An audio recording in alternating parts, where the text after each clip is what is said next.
पिनाची।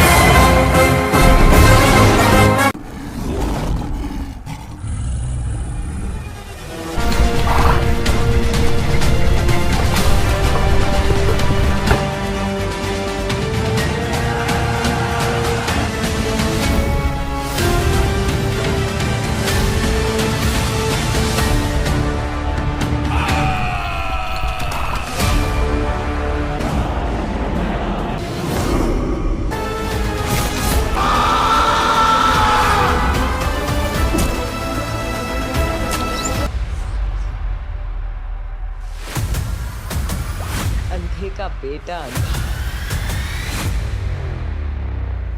नागिन बनकर डसा है। शक्ति से नहीं, बुद्धि से काम लो।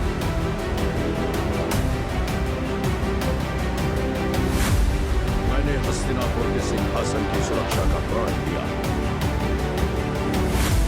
मैं उनसे अपने हाथ नहीं रख सकता। बस भी जिसकी क्रोधाग्नि से खुद त्रिदेव भी डर उठते थे,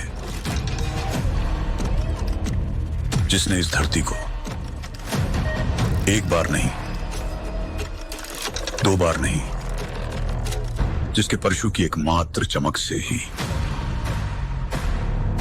शत्रु थर थर कांप उठते थे, जिसके सिर्फ नाम मात्र से